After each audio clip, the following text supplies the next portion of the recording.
Bonjour à tous. Donc dans cette vidéo, nous allons apprendre à résoudre des problèmes avec des grandeurs composées. Donc là, en l'occurrence, ce sont des grandeurs quotients.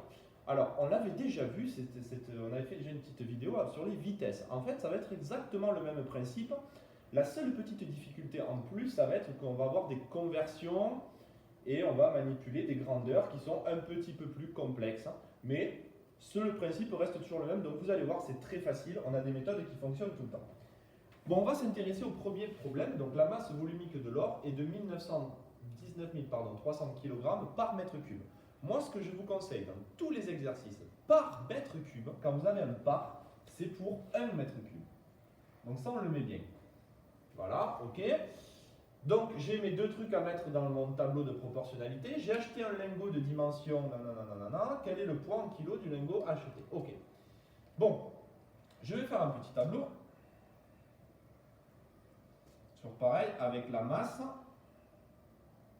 puisque dans mon énoncé, j'ai la masse, et j'ai le volume, puisque j'ai des unités en mètres cubes, donc ça veut dire que j'ai du volume. Ah, le petit problème que je vais être confronté, c'est que je n'ai pas le volume de mon lingot. Moi, je cherche sa masse, d'accord, mais je n'ai pas son volume, mais je vais le calculer. Alors, du coup, il faut que je fasse un petit calcul annexe. Je vais calculer le volume du lingot. Ok.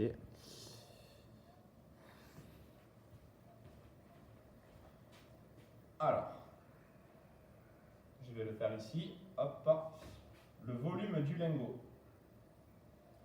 Alors, je vais le mettre, il faut que je prenne les mêmes unités. Attention, ça c'est très important, il faut faire attention aux unités. J'ai des centimètres, des millimètres. Je vais tout mettre en centimètres, pourquoi pas. Je vais faire donc 9 cm fois 4 et fois son épaisseur, 8 mm qui fait 0,8 cm. Si je calcule ça, j'obtiens 28,8 cm3. Et là, j'ai mes trois trucs à mettre dans le tableau. J'ai 19 300 kg, 1 mètre cube et les 28,8 cm3 de mon lingot d'or. Donc c'est parti.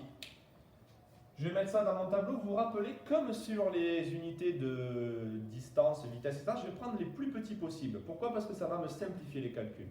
Donc la plus petite unité de masse que j'ai dans l'énoncé, ben, j'ai des kilos, je veux le poids en kilos, donc je vais laisser en kilos.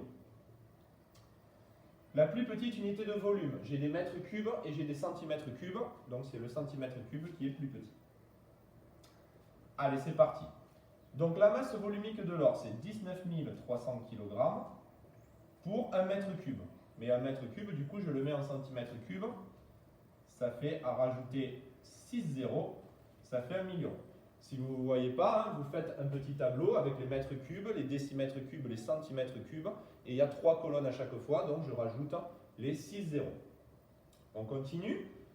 Maintenant, moi, je veux savoir mon lingot d'or pour 28,8 cm3. Eh bien, combien il va peser?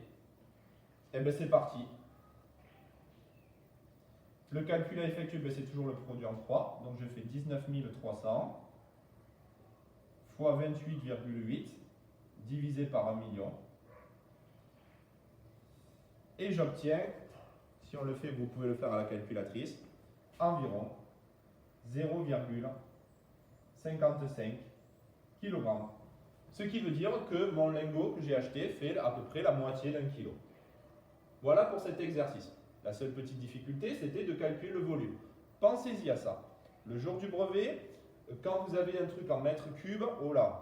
Et si vous n'avez pas le volume, eh bien il faut le calculer. Même chose, si vous avez du mètre carré et que vous n'avez pas d'air, enfin que vous n'avez pas d'unité en mètre carré, il faut calculer une aire. Je vais faire pour le deuxième, qui est encore plus facile. Donc dans 1,5 m3 d'eau de mer, nous avons trouvé 52 kg de sel. Quelle est la concentration en grammes par litre? Bon, il faut trouver les trois données qu'on va mettre dans le tableau. Donc la première, c'est 1,5 m3. Il y a 52 kg de sel. Et la troisième donnée, vous vous rappelez, grammes par litre, on met toujours pour 1 litre. Rappelez, dès que vous avez par, comme kilomètre-heure, c'est pour 1 heure. Là, c'est pour 1 litre. Bon, mais j'ai mes trois trucs à mettre dans le tableau. C'est fini. Après, c'est juste de la conversion. Donc, je fais masse et volume.